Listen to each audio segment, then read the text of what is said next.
On a Sunday morning in a church in Madison, Wisconsin, a Cameroonian immigrant feels at home, despite being thousands of miles away from his loved ones. I feel loved. I feel loved and welcome. Ngwa Augustine says he owes his life to this community, especially the two people sitting next to him, Toni and Mark Swandby. He calls them his American parents. Last but not least, that's beef.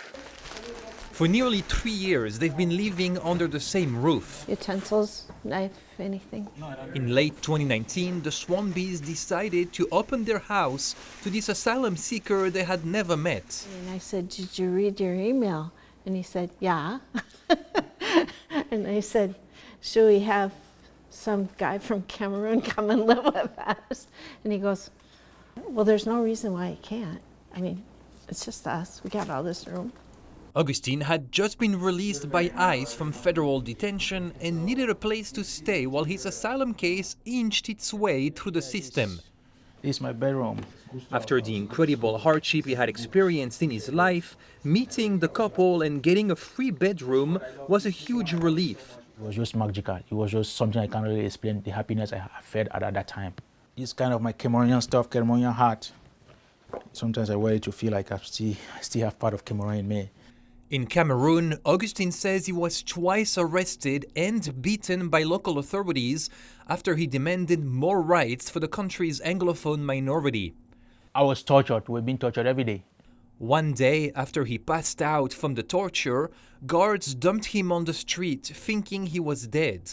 When word got out that he survived, Augustine fled without even saying goodbye to his wife. I couldn't see her because they were looking for me. He escaped north to Nigeria but felt unsafe because Cameroonians were getting arrested. So he flew to Ecuador, a country with lax visa rules. From there, he trekked for months across 8 countries, all the way to the US border. This is the jungle between this Panama, Costa Rica. This is my journey. Despite restrictive Trump administration policies, Augustine was allowed to enter the US in July 2019. I found myself in front of the American radio. I said, "Okay, hello, good, this is my name. I'm a Cameroonian. I'm seeking for political asylum." He passed a credible fear screening, successfully arguing he faced a real danger back in his home country and had a significant possibility he could win a full asylum hearing. Transferred to a Wisconsin ICE jail, his life was changed by what he calls a miracle. You look great. Hi, how are you? I'm doing good. Maggie Morris, then a University of Wisconsin law student, met Augustine in detention as part of a class with the Immigrant Justice Clinic. Sign it right? Yep.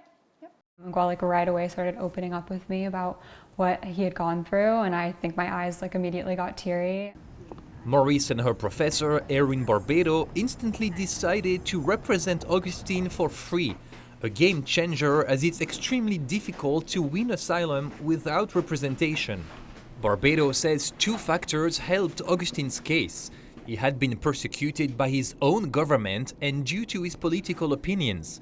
He checked the boxes to qualify for asylum under American law. And he had a very kind demeanor that would be welcoming for the students. The students quickly got him out of detention on parole, and Barbado asked a friend at the Midvale Community Lutheran Church if they could find him a place to stay, connecting him to the Swanbys.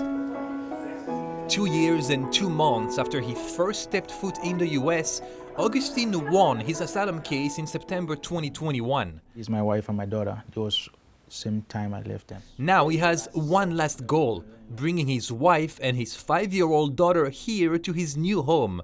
He hasn't seen them in 4 years. Everything I did in my life, coming here, all the risks and everything I took, I did it because of her. Because of your daughter? Yeah. But when it comes to the backlogged immigration system in the US, nothing moves too swiftly. So without a clear timeline, Augustine is waiting for the day his American family and his Cameroonian family can all be by his side safely in the United States. Ben Chamisso, Newsy, Madison, Wisconsin.